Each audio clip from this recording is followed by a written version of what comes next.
Kekosongan jabatan terjadi di tubuh Komisioner KPU Sumsel setelah 5 komisioner sebelumnya telah berakhir masa jabatannya pada 7 November lalu.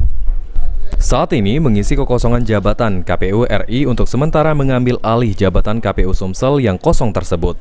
Disampaikan oleh Ketua KPU RI Hashim Asyari, walaupun diambil proses tahapan pemilu di Sumatera Selatan masih berjalan dengan normal. Hashim memastikan jika putusan siapa yang akan mengisi posisi komisioner di KPU Sumsel akan diputuskan dalam waktu 1 minggu ke depan. Berarti belum ada perubahan, berarti tetap bakal masih bakal jalan.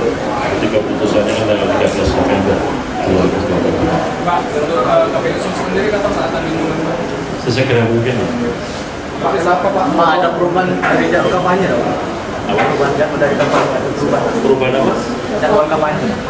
Insya Allah enggak. Kampanye nanti akan dimulai tanggal 28 November 2020.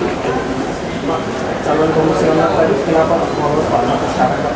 Ya karena belum diputuskan, Mas. Karena perintah KPU. Karena ada menarik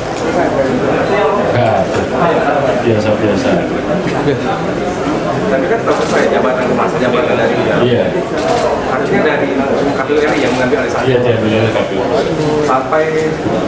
Sampai nanti dilantainya anggota KPU Provinsi Sumatera Selatan terpilih. Sesegera mungkin. 1 minggu ada Pak ya? Insya Allah.